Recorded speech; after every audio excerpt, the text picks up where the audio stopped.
ma pédale qui fuit. Elle s'enfuit. Ça glisse. Je vais vous lire le psaume 100. Acclamez l'Éternel, ô terre tout entière. Servez l'Éternel avec joie. Entrez en sa présence avec des chants joyeux. Sachez que c'est lui seul, l'Éternel, qui est Dieu. C'est lui qui nous a fait, nous lui appartenons, et nous sommes son peuple, le troupeau de son pâturage. Entrez sous ses portiques avec reconnaissance. Entrez dans ses parvis en chantant ses louanges. Rendez-lui votre hommage et louez-le pour ce qu'il est. Car l'Éternel est bon, car son amour durera toujours, et sa fidélité s'étendra d'âge en âge. Oui, Seigneur, ce matin, nous sommes dans la joie d'être ici, avec toi, Seigneur, dans ton lieu, dans ton temple, Seigneur. Merci parce que nous t'appartenons, Seigneur. Merci parce que tu nous donnes ta joie, Seigneur. Merci pour tout ce que tu nous as accordé cette semaine, parce que tu nous as gardés, Seigneur. Je te prie aussi pour nos absents qui sont chez eux, malades ou en vacances, peu importe, Seigneur. Tu es avec eux. Bénis-les là où ils sont. Amen. L'Éternel est notre berger. C'est lui qui fait en sorte qu'il ne manquons de rien.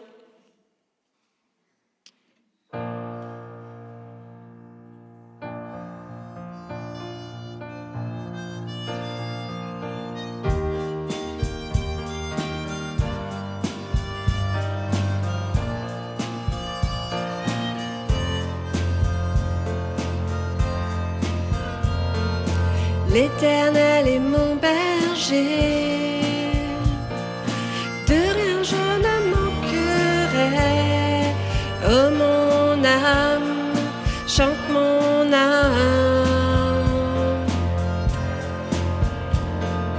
Pas à pas il me conduit, au bord des eaux calmes je le suis. Oh mon âme, chante mon âme. Oui, toujours le bonheur et la grâce m'accompagneront devant sa face. Dans sa présence, tellement de joie, tellement de joie. Et tant qu'il se trouve auprès de moi, au calme de mon âme, tu ne craindras. Et dans son temple, je reviendrai, je reviendrai. Et si je traverse encore la vallée de l'ombre de la mort, oh mon âme, chante mon âme. Puisqu'il m'aime le premier, non rien ne pourra me séparer de son amour, de son amour. Oui, toujours le bonheur et la grâce m'accompagneront devant sa face.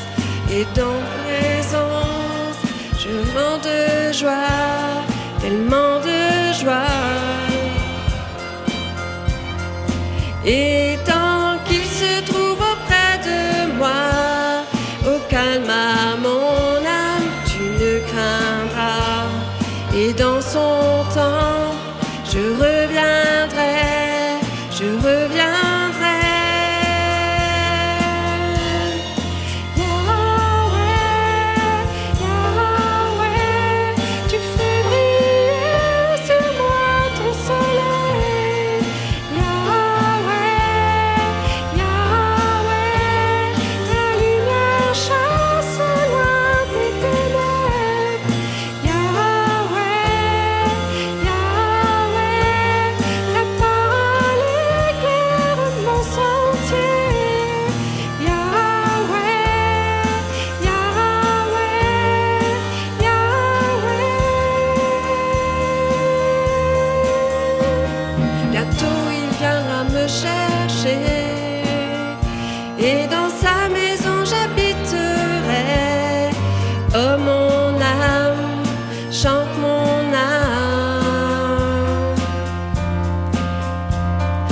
cesse jusqu'à son retour.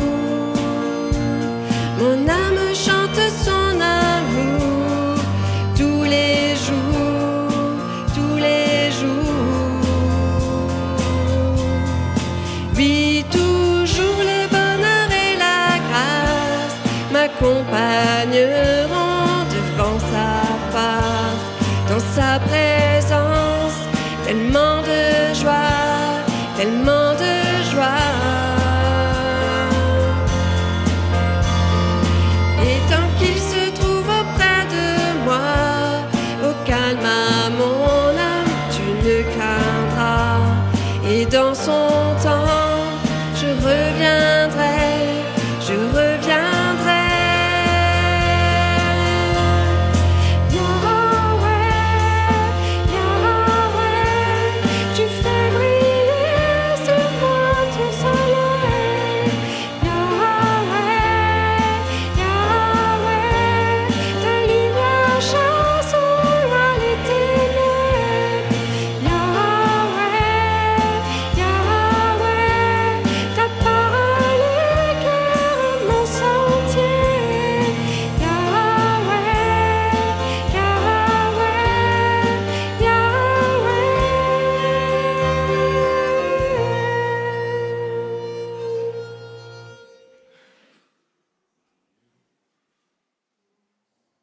C'est vrai qu'il nous accompagne tous les jours et on est reconnaissant pour toutes ses bontés.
C'est vrai, il est bon. Nous voulons le crier. Il nous donne la force aussi. Et c'est vrai qu'on peut se confier tout le temps en lui.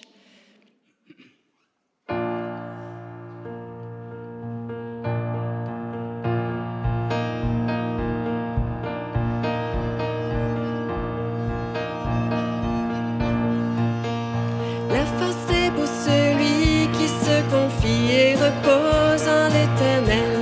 Oui, en l'Éternel. La force est pour celui qui se confie et repose en l'Éternel. Oui,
J'aime beaucoup ce chant qui dit « Bien avant le chant qui créa l'univers, bien avant l'esprit qui planait sur la terre, tu me formes de la poussière, tu rêvais du jour où tu pourrais m'aimer.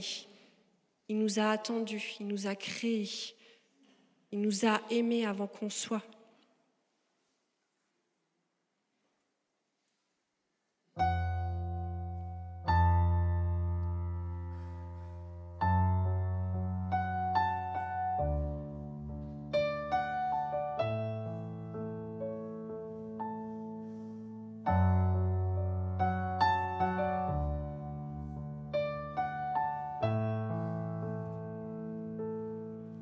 Bien avant le chant qui crée l'univers, bien avant l'esprit qui plane sur la terre, bien avant que tu me formes de la poussière, tu rêvais du jour où tu pourrais m'aimer.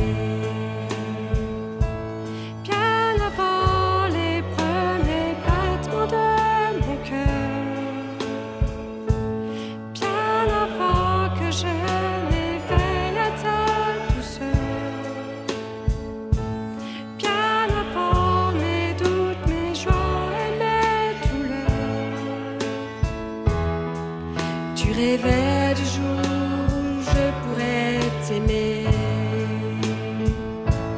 Tu rêvais du jour où je pourrais t'aimer. Oh, Papa, je suis à toi. Ah, Papa, je suis à toi. Ah, Papa, je suis à toi. Ah, Papa, je suis à toi.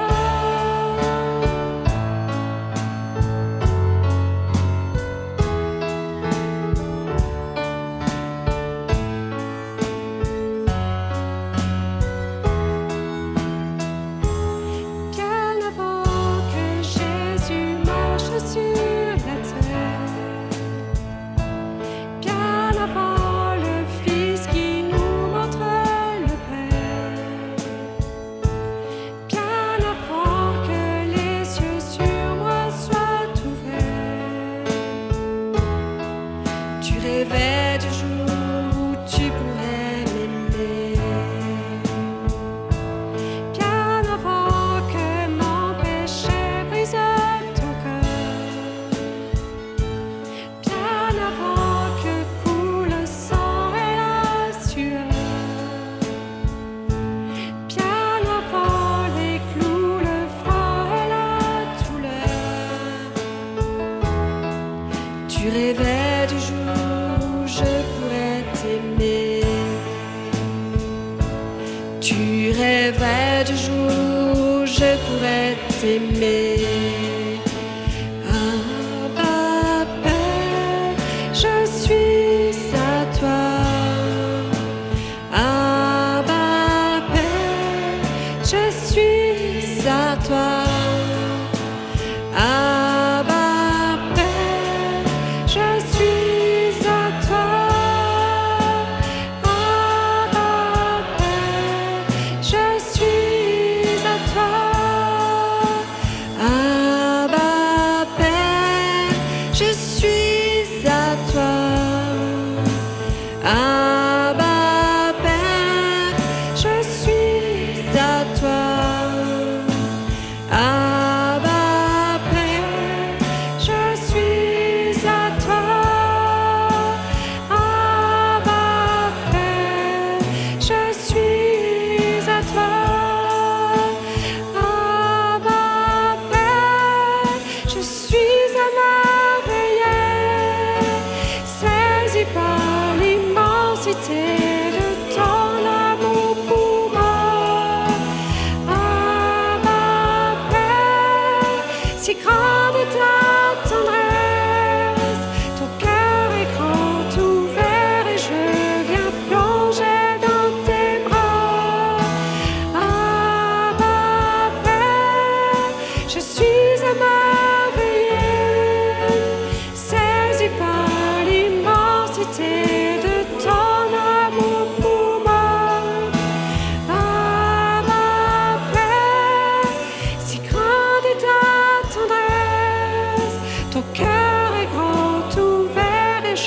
viens plonger dans tes bras. Abba, Père, je suis à toi. Abba, Père, je suis à toi. Abba, Père, je suis à toi. Abba, Père, je suis à toi.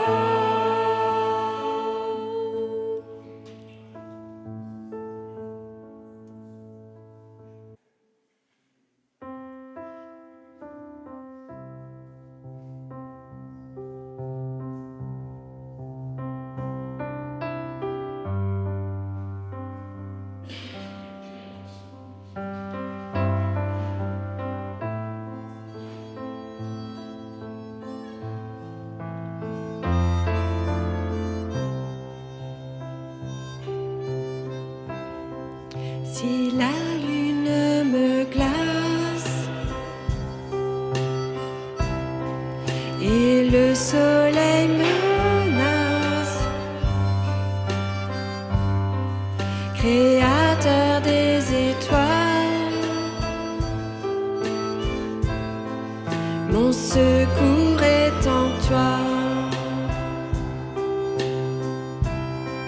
Si mes larmes ruissellent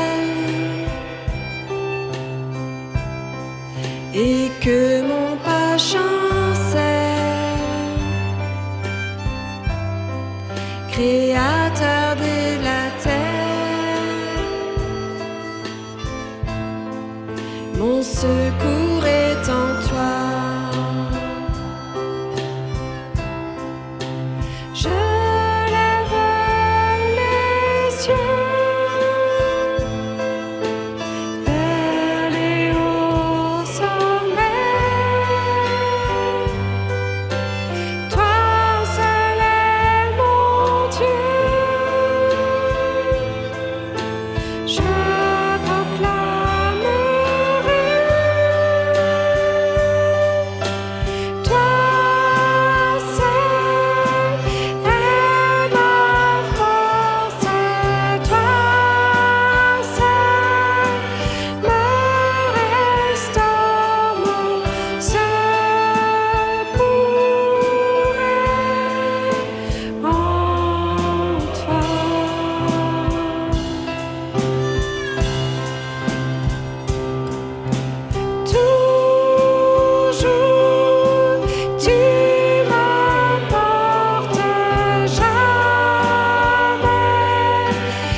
mon espoir, ton chemin, mon destin, ton salut, mon refuge, tout est en toi.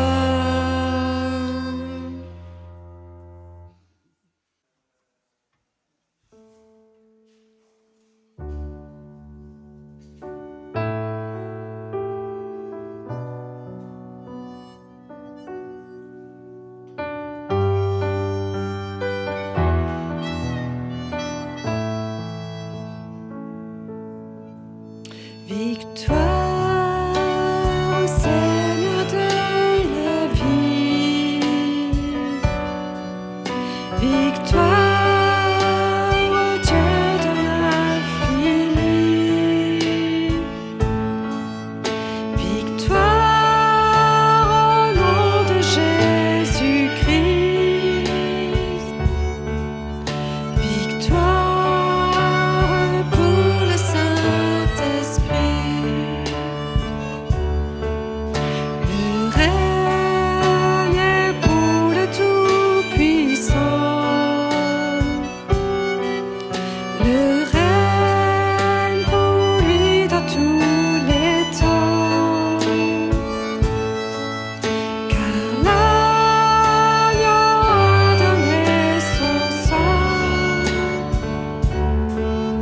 qui crie victoire dès maintenant. Victoire au Seigneur de la vie, victoire au Dieu de l'infini, victoire au nom de Jésus-Christ, victoire pour le Saint-Esprit. Son nom est parole de Dieu. Il juge et règne dans les cieux.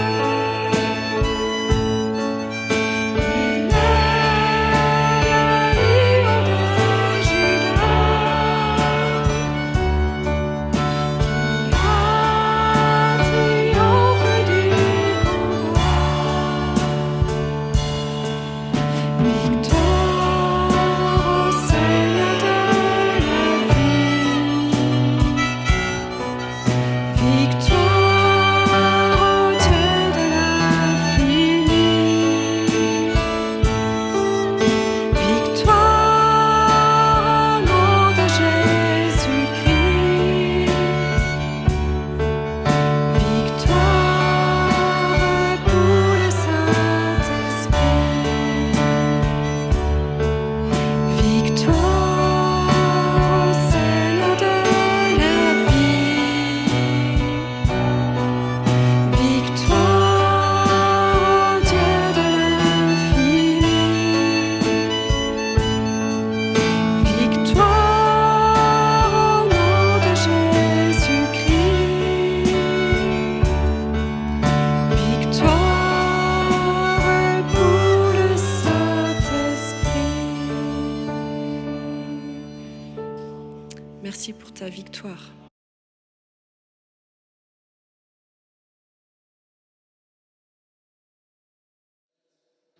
Voilà, ouvrons ensemble la parole de Dieu, si vous le voulez bien, dans l'Apocalypse. Là, pour une fois, vous pouvez ouvrir votre Bible en partant de la fin. Apocalypse, chapitre 3, verset 20. Et là, vous vous dites, ouais, mais s'il va jusqu'à la Genèse, ça risque de durer longtemps. Non, je vais faire des petits sauts quand même, par-ci, par-là. Apocalypse, chapitre 3, verset 20.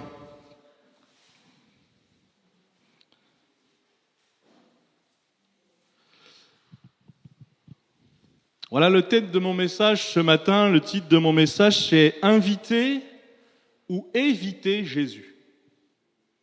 Certains sont très heureux de le recevoir et puis d'autres sont très heureux de l'éviter, de ne pas le voir et de ce que Jésus ne se mêle pas de leurs affaires. Et je voudrais vous le partager au travers de quelques passages ce matin. Apocalypse 3, verset 20.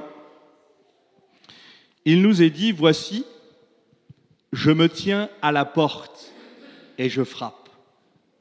Si quelqu'un entend ma voix et ouvre la porte, j'entrerai chez lui, je souperai avec lui et lui avec moi. Vous connaissez certainement bien ce passage. Il se tient à la porte. Nous voulons noter que ça peut vouloir dire plusieurs choses.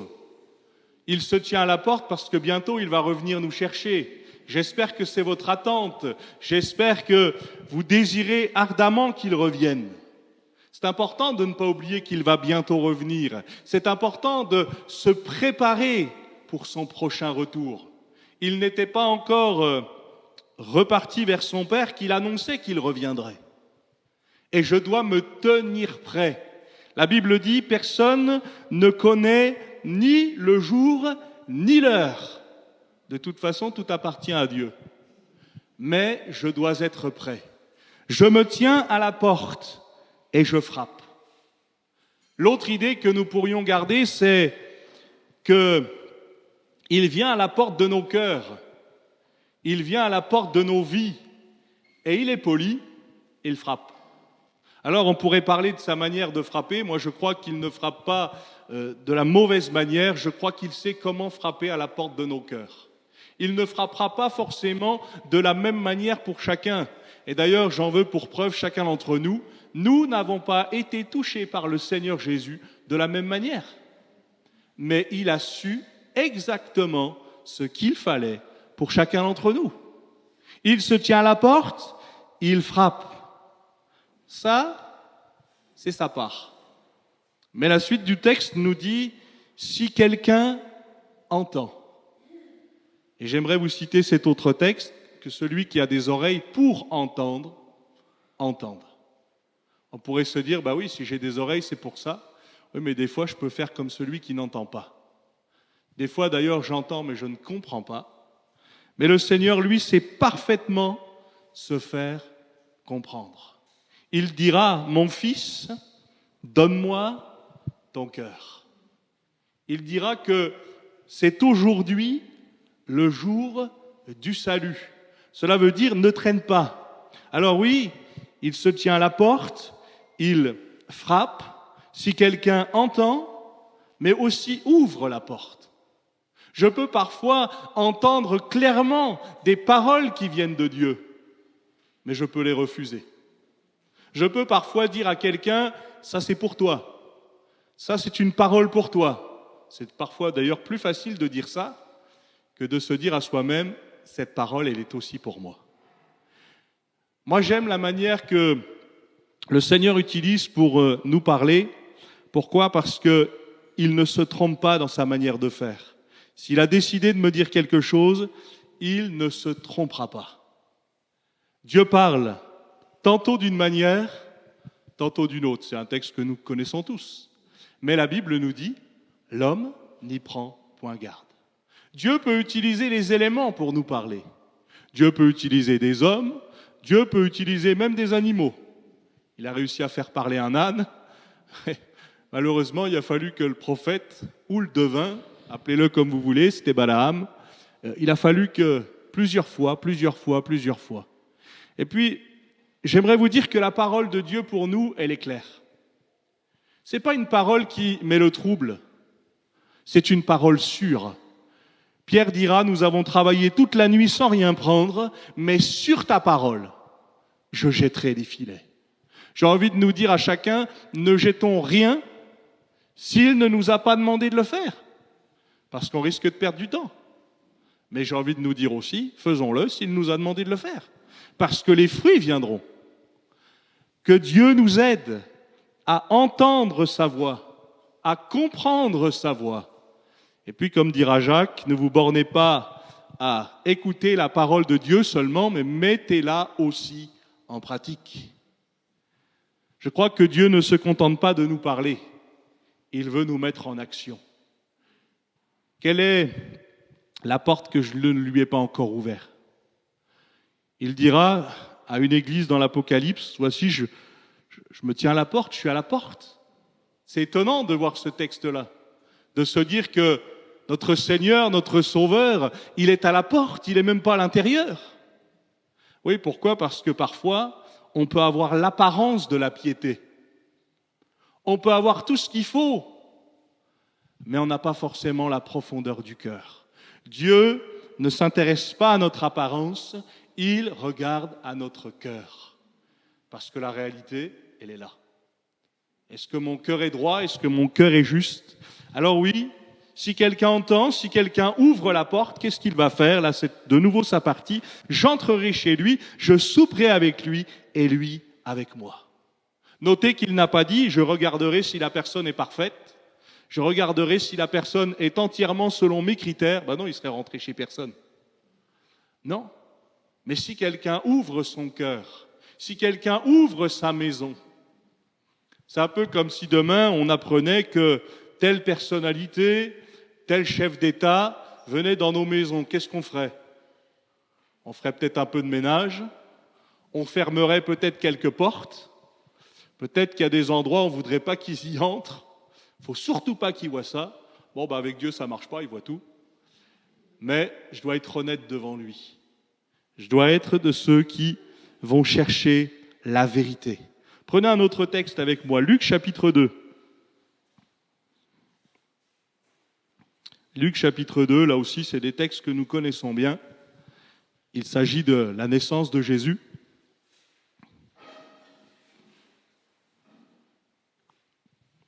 Luc chapitre 2, les premiers versets nous dit « En ce temps-là, parut un édit de César Auguste, ordonnant un recensement de toute la terre. Ce premier recensement eut lieu pendant que Quirinus était gouverneur de Syrie. Tous allaient se faire inscrire, chacun dans sa ville. Joseph aussi monta de la Galilée, de la ville de Nazareth, pour se rendre en Judée, dans la ville de David, appelée Bethléem, parce qu'il était de la maison et de la famille de David. » Continuons la lecture. Afin de se faire inscrire avec Marie, sa fiancée, qui était enceinte. Pendant qu'ils étaient là, le temps où Marie devait accoucher arriva. Elle enfanta son fils premier-né, elle l'emmaillota et le coucha dans une crèche, parce qu'il n'y avait pas de place pour eux dans l'hôtellerie. Je me tiens à la porte, je frappe, mais il faut que quelqu'un ouvre. Là, manque de place, pas de place. Est-ce que nous donnons assez de place à celui qui est le Seigneur et le Sauveur de notre vie ? Le Seigneur ne demande pas une place parmi tant d'autres. Il veut la première place. Ça ne l'intéresse même pas de partager la première place. Il veut toute la place. D'ailleurs, il vaut mieux qu'il prenne toute la place. Parce que, frères et sœurs, force est de constater que les fois où on ne lui a pas laissé la place et on a voulu faire à sa place, ça n'a pas marché. Ça a peut-être marché un temps, on a peut-être essayé de faire sans lui, un temps, et on avait l'impression que ça allait bien. Mais, très honnêtement, ça ne peut pas fonctionner. Je me souviens de cet homme qui, un jour, à la sortie d'une réunion, il revenait après des années et des années, après avoir quitté l'église, et il me dit « Pierre, je vais être très honnête avec toi. Votre message, il est bizarre. Parce que, à partir du moment où j'ai quitté l'église, où j'ai tourné le dos aux affaires de Dieu, il m'est arrivé tellement de choses, et tellement de choses. Mais je lui dis, même si tu avais été avec Dieu, il te serait arrivé des choses. Mais la différence, c'est que Dieu aurait été avec toi. Pour s'en sortir, il vaut mieux l'avoir dans son équipe. Il vaut mieux l'avoir avec toi. Et c'est simplement de dire aussi à quelqu'un ici, ce n'est pas parce que une de tes connaissances est chrétienne, est sauvée, que tu es sauvé. Ce n'est pas parce qu'un membre de ta famille est chrétien que tu es chrétien. On ne naît pas chrétien, on le devient. C'est un choix. Si quelqu'un entend, si quelqu'un ouvre, c'est un choix. Et la place que nous donnons au Seigneur dans notre vie, elle ne dépend pas de moi qui suis votre pasteur, elle dépend de chacun d'entre nous. Un jour, quelqu'un me disait, mais vous, pasteur, vous êtes plus en communion avec Dieu que moi. Je lui dis, ça dépend du temps que je lui donne. Parce que peut-être que vous, vous donnez plus de temps au Seigneur que moi. Et je n'en sais rien. Et c'était bien. Pourquoi ? Parce que ça dépend du temps que je lui donne. Parfois, je lui donne du temps quand moi, je n'en ai plus. Après avoir usé toutes les autres solutions. Alors que parfois, il faut juste se rappeler qu'il faut que ce soit lui d'abord. Combien d'entre nous, on a dit au Seigneur, fais quelque chose ou montre-nous la direction. Et on l'a vu agir puissamment, même d'une manière extraordinaire dont on n'aurait même pas pensé. Pourquoi ? Parce que tout est à lui. Si tu es là aujourd'hui, c'est parce qu'il le veut, c'est parce qu'il le désire, c'est parce qu'il t'a choisi, parce qu'il a prévu quelque chose aussi pour toi. Mais il faut saisir la grâce. Le mot du diable, c'est demain. Remets à demain, ne t'occupe pas de ses affaires, t'es trop jeune, peut-être c'est trop tard, t'es trop vieux, peut-être c'est ceci, trop occupé, trop ceci, trop cela. Mais il faut toujours redonner la vraie place au Seigneur si nous voulons la bénédiction dans nos vies.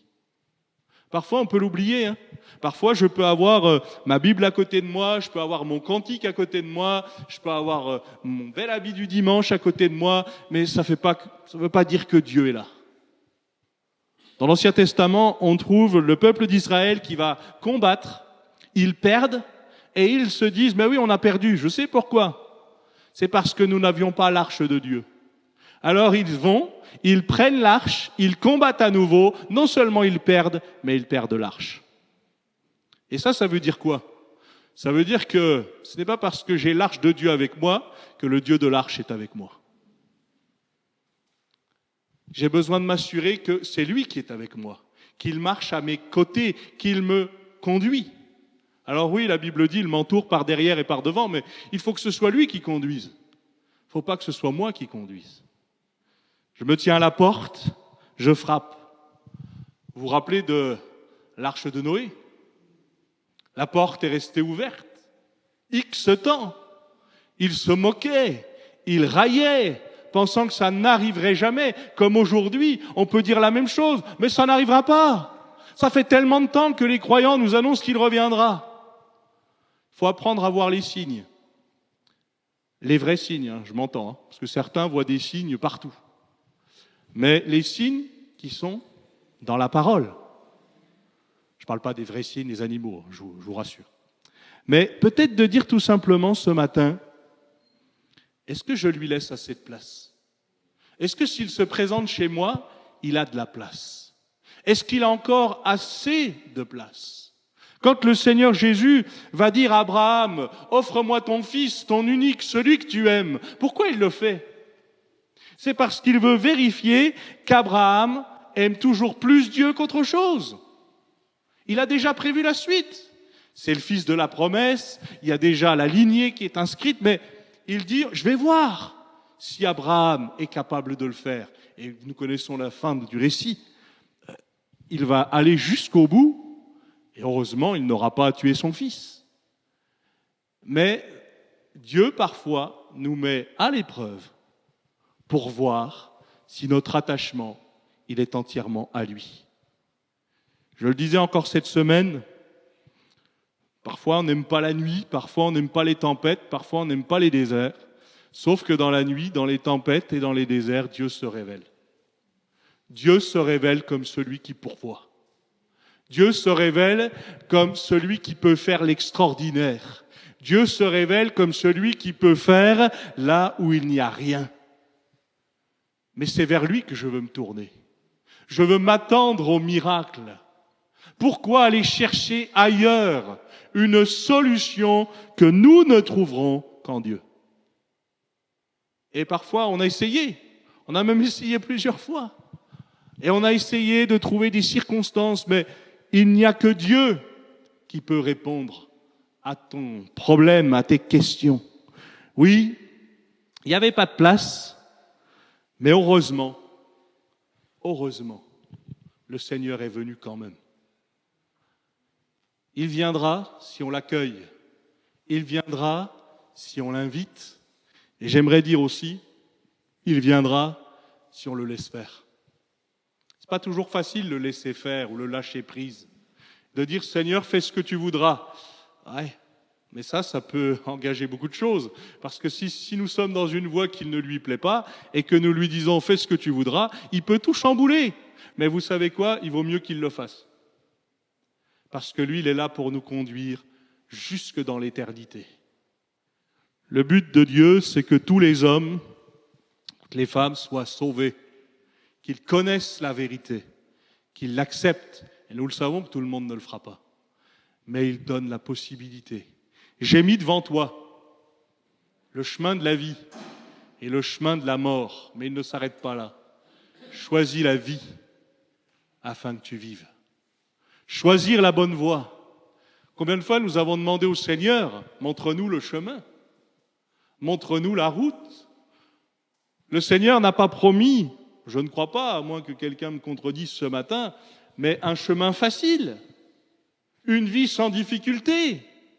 Non, il a dit, je serai avec toi, je serai avec toi. Et il dit même, je suis avec vous tant que vous êtes avec moi. Mais il faut s'assurer d'être avec lui. David dira, sonde-moi, ô Dieu, et connais mon cœur. Éprouve-moi et connais mes pensées. Regarde si je suis sur une mauvaise voie. Et conduis-moi sur la voie de l'éternité. Il faut du courage pour pouvoir dire ça. Et puis il faut du courage pour laisser Dieu nous dire, ben oui, là peut-être que cette voie, c'est pas la bonne. Combien d'entre nous, on a été convaincus que là où on est, c'est là où Dieu veut. C'est important, hein? Pas forcément parce que tout était magnifique. Je vous parlais Abraham et Lot, quand ils vont se séparer, qu'est-ce que va faire Lot? Il va regarder à droite, il va regarder à gauche, et puis il va voir quoi?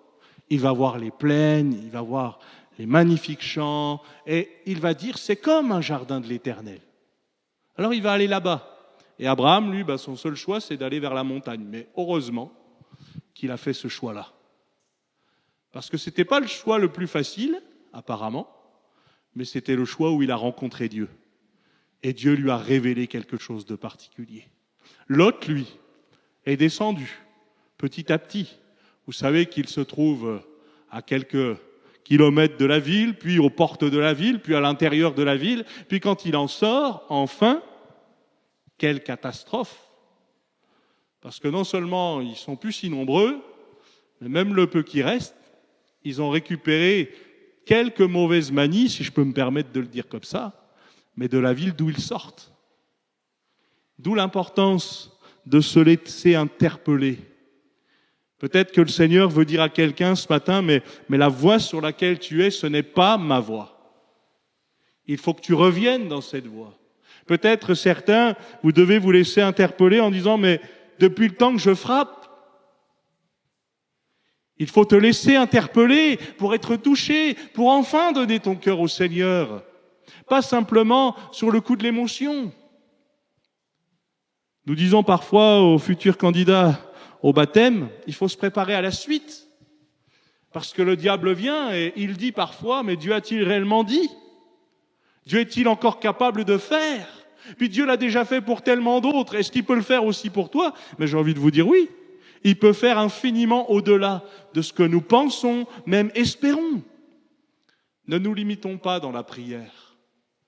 La Bible dit que le diable vient pour voler, égorger, détruire. Jean chapitre 10, verset 10. Voler, il va toujours essayer de nous voler du terrain. Ce que nous avons dit à Dieu, tiens, Dieu, voilà ce que je te donne. Puis au bout d'un certain temps, on peut se rendre compte que, ouais, tiens, je t'avais donné ça, mais le terrain, maintenant, il est plus aussi grand que tout ce que je t'avais donné au départ. Égorger. Le diable ne veut qu'une chose, c'est qu'on arrête de prier, qu'on arrête de louer, qu'on arrête de l'acclamer Dieu. Quand une église qui se tait, ça dérange pas le diable. Il va même nous laisser tranquilles. Mais une église qui prie, qui chante, qui loue, et rappelons-nous de ce que Jésus a dit. La maison, c'est une maison de prière.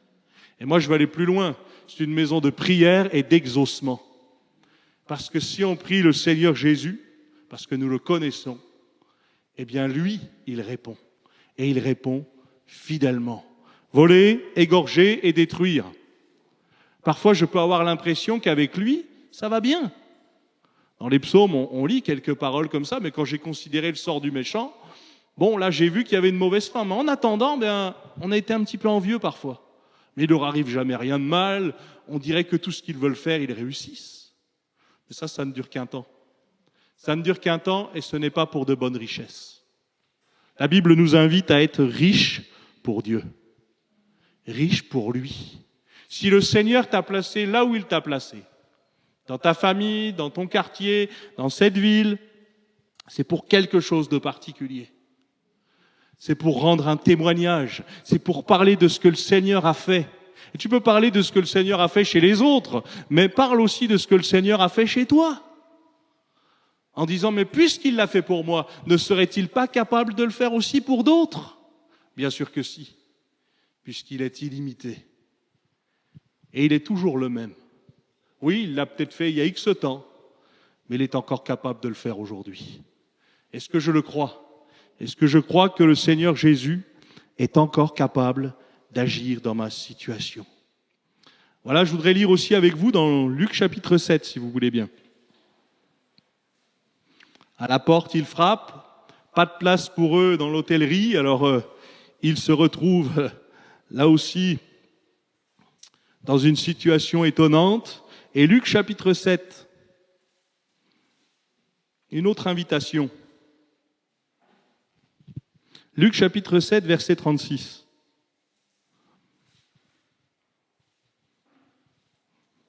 Un pharisien, Luc chapitre 7, verset 36, pria Jésus de manger avec lui.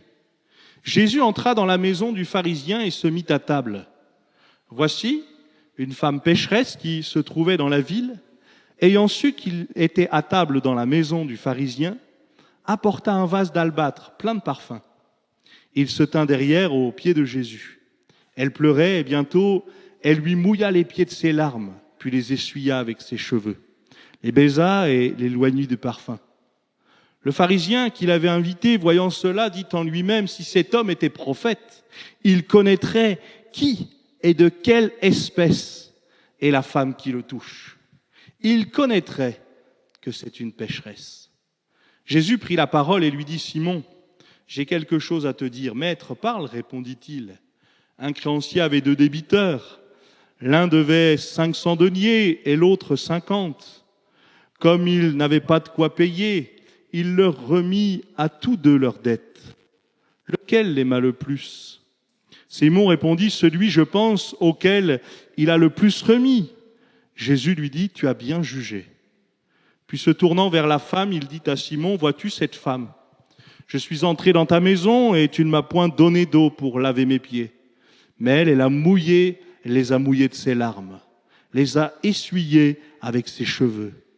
Tu ne m'as point donné de baiser, mais elle, depuis que je suis entré, elle n'a pas cessé de me baiser les pieds. Tu n'as point versé d'huile sur ma tête, mais elle a versé du parfum sur mes pieds. C'est pourquoi je te le dis, ses nombreux péchés ont été pardonnés, car elle a beaucoup aimé. Mais à celui à qui on pardonne peu, aime peu. Il dit à la femme, tes péchés sont pardonnés. Ceux qui étaient à table avec lui se mirent à dire en eux-mêmes, qui est celui-ci qui pardonne même les péchés? Mais Jésus dit à la femme, ta foi t'a sauvée, va en paix. Amen. Voilà, je souhaitais vous partager aussi ce récit. Pourquoi? Parce que on se rappelle quand même que Jésus connaît parfaitement ceux qui s'adressent à lui. Quand il lui parle, il sait exactement de quelle nature ils sont. Eh bien, même quand le pharisien prie Jésus de manger avec lui, eh bien, Jésus va entrer dans la maison. Et d'ailleurs, j'aime bien cette expression, « et se mit à table ». Parfois, c'est important de se mettre à table et de mettre tout sur la table. Parce que finalement, cet homme, on ne sait pas trop ce qu'il cherchait vraiment. En tout cas, il cherchait certainement à se faire bien voir. Mais à côté de lui, eh bien, vous aviez cette femme. Cette femme que tout le monde peut-être avait remarquée, mais pour de mauvaises raisons. On aurait pu se dire que personne n'allait la remarquer, mais elle s'est fait remarquer de la bonne manière. Elle a fait des choses extraordinaires pour le Seigneur. Et Jésus va vouloir apprendre tout simplement à Simon quelques leçons. Mais quelques leçons sur la manière de voir. Regardez comment il va parler de cette femme. Il connaîtrait qui et de quelle espèce est la femme qui le touche. Il connaîtrait que c'est une pécheresse. C'est fou quand même. Encore une fois, c'est plus facile de regarder la paille dans l'œil de l'autre que la poutre qui est dans le sien. Nicodème était dans le même sens. Il connaissait les choses, il connaissait la manière de faire. Mais il a fallu que Jésus ouvre ses yeux pour qu'il voie comme Dieu voit. Oui, Jésus n'a pas caché que cette femme était une pécheresse. Il n'a pas contredit ça. Qu'est-ce qu'il a fait, lui? Il a pardonné. Parce qu'il était seul capable de pardonner. Peut-être que quelqu'un va dire ce matin, mais moi, avec tout ce que j'ai fait, avec tout ce que j'ai pratiqué, avec tout ce que j'ai dit, avec tout ce que tout le monde sait, mais avec tout ce que tout le monde ne sait pas, est-ce que moi aussi je peux avoir accès à la même grâce? Mais bien sûr que oui. Cette femme, elle a fait preuve de sincérité. Cette femme, elle a fait preuve d'abaissement, parce que vous avez remarqué que à chaque fois que Jésus nous raconte un acte de cette femme, c'est toujours pour les pieds de Jésus. C'est jamais pour plus haut que ses pieds. Non, non. Elle a bien compris que la meilleure place, c'était là. Là, vous savez quoi? On doit apprendre. On doit apprendre d'elle. Parce que entre ceux qui se placent en hauteur et qui ont besoin d'être amenés un petit peu à la juste valeur, c'est ce que Jésus a fait avec Simon. Et puis entre cette femme qui, elle, s'est totalement abaissée et que Jésus a restaurée, que Jésus a relevé. Moi, je dis merci au Seigneur pour un Jésus qui relève, un Jésus qui restaure. Merci au Seigneur de ce que quand le Seigneur Jésus regarde une âme, il ne se dit pas c'est trop tard. Il ne se dit pas c'est trop lourd. Il ne se dit pas certainement pas elle, certainement pas lui. Non, il dit encore une âme à sauver. Encore une et encore une. Toi aussi, tu peux avoir accès à cette même grâce. On n'était pas mieux que cette femme et on n'était pas mieux que Simon. Mais la même grâce nous est proposée. Combien de fois, frères et sœurs, nous nous privons de la grâce de Dieu parce que c'est notre jugement qui prévaut plutôt que celui de Dieu. Et je vous parle même pas seulement du jugement qu'on porte les uns envers les autres, mais des fois le jugement que je porte envers moi-même. Je peux bloquer des bénédictions que Dieu voudrait me donner parce que je ne m'en estime pas digne, pas capable, pas prêt. Alors peut-être que c'est vrai parfois, mais je dois aussi laisser l'opportunité à Dieu. Peut-être de dire tout simplement, oui, je ne me sens pas digne, mais si toi, le Seigneur Jésus, tu as dit que j'en étais digne, alors je veux te laisser faire les choses. Oui, il nous connaît. Il nous connaît parfaitement. Il te connaît parfaitement, mais il t'aime quand même. Il nous connaît dans les moindres détails. Il sait ce que personne d'autre ne sait. Mais il nous aime quand même. Mais nous avons partagé il y a quelque temps, ce n'est pas simplement parce qu'il nous aime que nous sommes sauvés. Il faut que j'accepte son amour. Il faut que j'accepte qu'il fasse quelque chose dans ma vie. Je peux regarder les autres en disant « Le Seigneur a déjà tellement de travail avec une telle et puis avec un tel.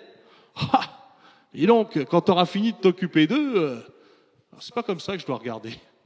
Le Seigneur, il est tout puissant. En un instant, il peut tous nous changer. Mais il ne le fera que si on veut qu'il le fasse. Il y a de la joie dans le ciel pour un seul pécheur qui se repent, plutôt que pour 99 justes qui n'ont pas besoin de repentance. Moi, j'aime pas trop cette traduction-là parce que finalement, il y a cette autre traduction qui dit qui pense ne pas avoir besoin de repentance. Et parfois, c'est terrible parce que, vous savez, c'est un peu comme tous ceux qui pensent que le Seigneur Jésus, c'est pour les faibles, c'est pour les pauvres, c'est pour ceux qui n'ont rien, c'est pour ceux qui n'ont rien d'autre à faire dans la vie. Non, le Seigneur Jésus, il est pour tous. Oui, il est pour les pauvres, oui, il est pour les faibles, oui, il est pour ceux qui n'ont rien à faire dans la vie, mais il est aussi pour tous ceux qui ont un agenda rempli. Parce qu'il veut sauver, délivrer, guérir, et il veut agir dans n'importe quel domaine de nos vies. Je pense à Roxane en tant qu'instit ou dans d'autres domaines. Là, il faut laisser notre foi de côté. Il ne faut surtout pas dire que ceci ou cela, et dans certains domaines, c'est normal, parce que c'est ce qu'on appelle la laïcité.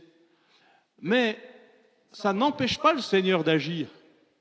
Ça n'empêche pas le Seigneur d'agir à l'école, ça n'empêche pas le Seigneur d'agir au travail, ça n'empêche pas le Seigneur d'agir à l'hôpital, ça n'empêche pas le Seigneur d'agir partout. Mais je dois saisir l'occasion. Est-ce que je laisse au Seigneur le soin d'agir? Encore une fois, je reviens sur mon texte de base, je suis à la porte et je frappe. Si quelqu'un ouvre, entend ma voix et ouvre, eh bien je viens. Je viens, peu importe la situation. Vous savez que, au commencement de toute chose, la terre était informe et vide. C'était le chaos. Mais Dieu est venu y mettre la lumière. Dieu est venu y mettre de l'ordre. Et Dieu a reconnu que c'est extraordinaire. Comme Dieu est venu un jour dans notre vie y mettre de l'ordre. Il a fait des choses que je n'étais pas capable de faire. Il a dit des choses que j'étais incapable parfois d'entendre. Mais lui, il a ouvert mes yeux, il a ouvert mes oreilles. Il est encore capable de le faire. Il est encore capable d'aller chercher le fils, la fille prodigue, qui est tellement loin à nos yeux. Mais Dieu est capable d'aller chercher, peu importe où on se trouve. Oui, cet homme a invité Jésus, Jésus a accepté l'invitation. Eh bien, je pense qu'il n'a pas mesuré la grâce. Je pense que beaucoup n'ont pas mesuré la grâce qu'ils avaient d'avoir Jésus à leur côté. Alors oui, la Bible dit que Jésus a fait tellement de miracles que la terre entière ne pourrait contenir tout ce qu'il a fait. Mais je crois aussi que certains n'ont pas saisi cette occasion. Certains ont été en compagnie de celui qui faisait de grandes choses, mais n'ont pas vécu les grandes choses. Certains ont été en compagnie de celui qui guérit, mais n'ont même pas demandé la guérison. Certains ont été en compagnie de celui qui pouvait tout transformer dans leur vie. Il est le seul capable de pardonner les péchés, le seul capable d'une paix véritable, d'une joie véritable, d'une vie véritable. Notre vie, frères et sœurs, sans lui, n'avait pas de sens. Mais lui, il est venu parce qu'il a un avenir fait d'espérance pour chacun d'entre nous. Moi, je dis merci au Seigneur de ce qu'il n'a rejeté personne. Femme pécheresse, homme pécheur, je pense à tous ceux qui étaient malades, différentes maladies qui les poussaient à être à l'écart. Bien, Jésus, lui, est allé au contact de ceux dont personne ne voulait plus entendre parler. Il est capable de venir à ton contact. Il peut le faire, mais il ne s'imposera pas. Il vient, il frappe. Mais il faut que ce soit toi qui ouvres. Il faut que ce soit toi qui le laisses faire. Luc chapitre 19. Allez, courage, j'ai encore 2 textes à vous faire lire. Luc chapitre 19. Encore un texte bien connu.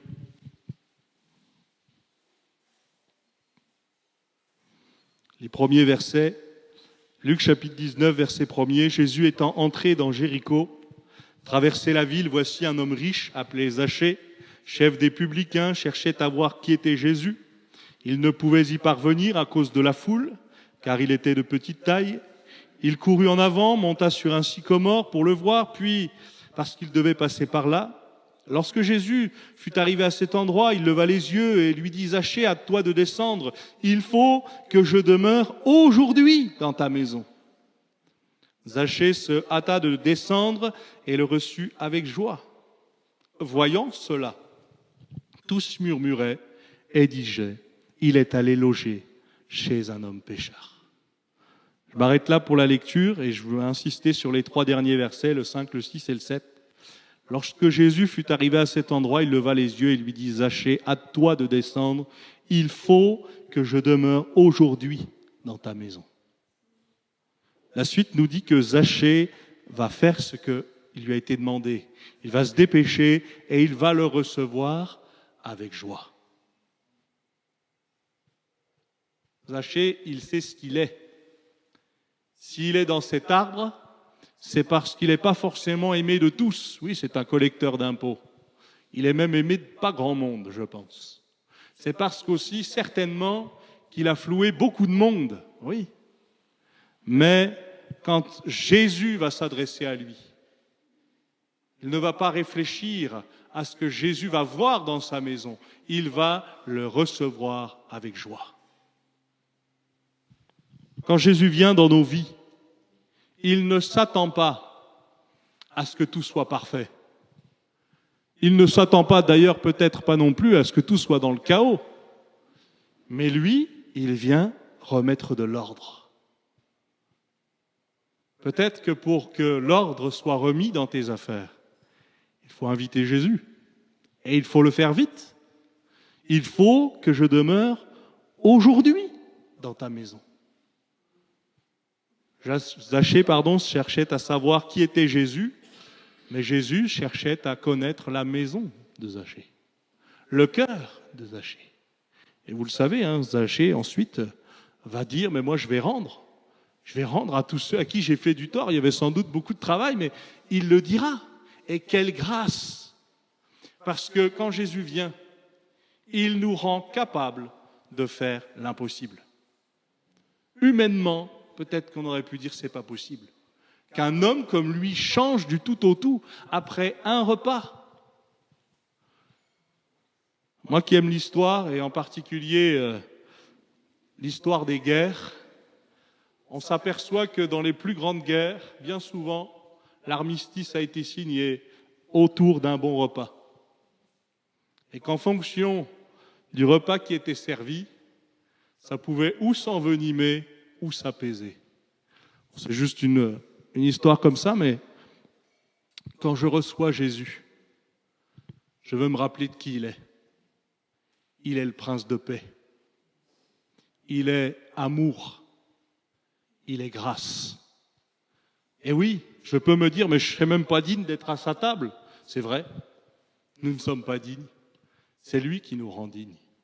C'est lui qui nous invite. Moi, je dois l'inviter aussi. Je dois faire le pas de l'inviter. Il faut que je demeure aujourd'hui dans ta maison.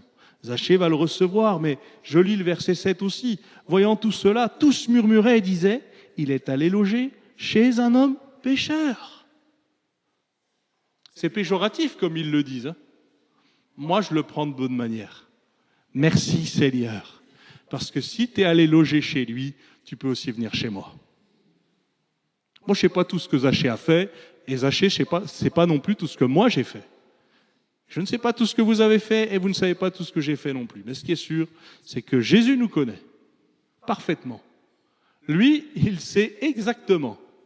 Et pourtant, il veut être en notre compagnie. Non pas simplement pour valider notre peut-être parfois mauvaise manière d'être. Non, pour changer ça. Zachée, après avoir reçu Jésus, n'a plus jamais été le même. Et nous?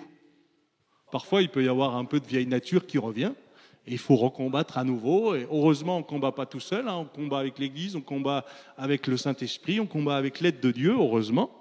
Mais je vois Jésus qui est capable de changer quelqu'un dont personne n'aurait parié, en disant, mais il ne changera jamais, elle ne changera jamais. C'est pas possible. C'est de pire en pire. Mais pourtant, quand le Seigneur intervient, il ramène le calme, il ramène la paix. Pensez aux possédés de Gadara. Ils l'ont toujours connu comme ça. Toujours vivant dans les cimetières. Et puis d'un seul coup, il revient calme et dans son bon sens. C'est extraordinaire. Il n'y a que le Seigneur Jésus qui est capable de faire ces choses-là. D'ailleurs, c'est mon dernier texte, c'est pour ça que je vous en parle aussi. Dans Marc chapitre 5, nous trouvons que Jésus va faire ce miracle avec le possédé de Gadara.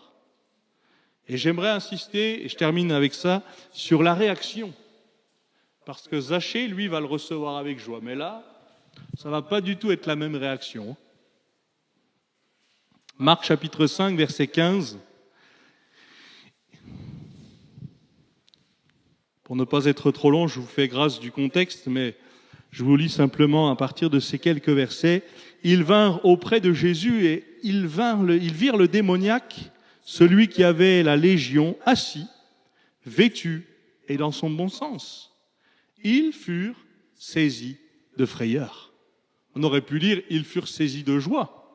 Merci Seigneur, cet homme-là avait une vie complètement fichue, mais là, le Seigneur est intervenu. Non, ils sont saisis de frayeur. Ceux qui avaient vu ce qui s'était passé leur racontèrent ce qui était arrivé aux démoniaques et aux pourceaux. Alors, ils se mirent à supplier Jésus de venir dans leur territoire. Vous avez ça comme version ? Très honnêtement, on aurait aimé avoir ça comme version. Seigneur, avec ce que tu as fait pour lui, viens le faire aussi pour nous. Eh ben non. Même là, ils ont refusé la grâce. Ils ont dit, mais quand on voit ce que tu as fait pour lui, viens surtout pas dans nos vies. Malheureusement, même après le règne de Christ, ça se passera comme ça. Certains vont refuser. Mais même après avoir un règne de paix, un règne de joie, un règne extraordinaire, certains vont refuser. Alors, inviter ou éviter Jésus ? Est-ce que je veux laisser Jésus intervenir dans ma vie ? Est-ce que je veux laisser le Seigneur Jésus faire ce qu'il a à faire ? Et j'insiste, c'est pas faire ce que je veux qu'il fasse, c'est faire ce qu'il doit faire. Parfois c'est pareil, on a les mêmes désirs, puis parfois c'est totalement différent, parce que Jésus, lui, voit beaucoup plus loin que nous. Nous, on voit dans l'instantané. On essaie de prévoir quelques petites choses. Peut-être vous avez prévu là dans ces quelques jours un peu fériés, tiens, on va faire ceci, on va faire cela. On a le droit d'avoir ces choix-là et on a le droit de prévoir. Mais celui qui fait pleinement les choses et qui dit ce qu'il fait, c'est le Seigneur. Il est le maître de tout. Sachant qu'il veut la même chose pour chacun d'entre nous, il veut nous rencontrer. Et qu'on l'ait rencontré, accepté dans notre cœur il y a X années, ou que je ne sois pas encore à lui aujourd'hui, il veut demeurer avec nous. Parce qu'il y a toujours quelque chose à faire. Moi, c'est pas le jour de mon baptême, je ne suis pas devenu parfait. Et demandez à Roxane si vous ne le croyez pas. Mais à mon avis, vous le croyez largement. Mais ce que je veux dire, c'est qu'on a toujours besoin qu'il fasse. À chaque jour suffit sa peine. On a toujours besoin de son secours, de sa sagesse, de sa présence. On a toujours besoin aussi de la communion fraternelle. Moi, j'aime la famille de Dieu. De savoir que nous sommes soutenus dans la prière. De savoir que quelqu'un pense à moi, que Dieu pense à moi, c'est extraordinaire. Mais de savoir que l'Église pense à moi. Tiens, que je peux être oublié de tous, mais il y aura toujours quelqu'un. C'est vrai qu'on ne peut pas penser à tout, ni à tout le monde. Mais c'est ça qui fait la force de l'Église aussi. C'est de se dire que moi, si j'oublie, peut-être qu'un tel ou une telle ne va pas oublier. N'oublions pas celles et ceux qui ne peuvent pas se joindre à nous. Non pas qu'ils ne le veulent pas, mais ils ne le peuvent pas. Pensons à leur santé. Pensons aux difficultés qu'ils rencontrent. Et nous ne voulons pas les oublier dans la prière, c'est important. Et puis penchons à chacun d'entre nous. Comment le Seigneur est venu nous rencontrer ? Comment le Seigneur veut te rencontrer aujourd'hui ? Mais est-ce que tu vas l'accepter ? Est-ce qu'on peut baisser nos têtes et fermer nos yeux quelques instants ? Je l'ai dit, il y a le aujourd'hui de Dieu à saisir. Et peut-être quelqu'un a besoin de prendre position, de dire, mais moi jusque-là, c'était un invité ponctuel. Il venait de temps en temps, j'avais un besoin, alors je l'appelais. Et en plus, non seulement il me faisait grâce, parce qu'en plus il agissait. Mais là, je veux qu'il demeure dans ma maison. Je veux qu'il demeure dans ma vie. Je veux qu'il soit avec moi. Alors s'il y avait quelqu'un qui est concerné par ce que je viens de dire, et peut-être tu veux donner ton cœur au Seigneur et dire, mais oui, moi je veux qu'il demeure. Je ne veux pas simplement d'un Dieu ponctuel, ni l'inviter qu'à de rares occasions, des fêtes ou autres. Non, non. Je veux qu'il soit tous les jours avec moi. Je veux qu'il soit mon soutien. Il peut le faire. Tu n'es pas trop loin pour être secouru. Il n'est pas trop tard pour que tu sois secouru. Mais il faut saisir la grâce. Alors si quelqu'un, tu sais que tu es concerné par ces quelques paroles, je voudrais simplement t'inviter à lever ta main là où tu es. S'il y a quelqu'un, que Dieu te bénisse, pouvez lever votre main, la baisser ensuite. Dieu vous voit, Dieu vous connaît. C'est vous avec Dieu, c'est le plus important. Y a-t-il encore quelqu'un? Pas être très long ce matin, que Dieu te bénisse. Y a-t-il encore quelqu'un ce matin? Dieu sait ce que vous traversez. Il veut être avec vous pour la traverser. Est-ce qu'il y a encore quelqu'un? Ce sera mon dernier appel de la matinée. Et je voudrais prier pour ceux et celles qui ont déjà levé leurs mains. Seigneur, merci. Merci parce que tu es le fidèle et le véritable. Merci Seigneur parce que tu nous as laissé le choix. Tu ne t'es pas imposé à nous, tu t'es proposé à nous. Seigneur, je te remercie parce que tu as tout pleinement accompli à la croix. En toi, nous avons tout. Le pardon, la guérison, la délivrance. Je te prie pour ces personnes qui ont levé leurs mains. Tu vois leurs demandes particulières. Tu vois leurs craintes aussi. Mais tu vois aussi leur désir de te faire pleinement confiance et te donner entièrement les rênes de leur vie. Seigneur, glorifie-toi en eux. Seigneur, utilise-les pour être des sources de bénédiction. Merci Seigneur de ce que tu es le même hier, aujourd'hui et éternellement. Merci de ce que tu vas toujours loger chez des hommes pécheurs, chez des femmes pécheresses. Merci Seigneur parce que tu es venu un jour nous rencontrer dans notre misère. Je te remercie par avance parce que non seulement tu entends la prière, non seulement tu écoutes la prière, mais tu agis au travers de la prière. Seigneur, glorifie-toi et manifeste-toi pour l'honneur et la gloire de ton nom. Amen. Amen. Merci pour votre attention.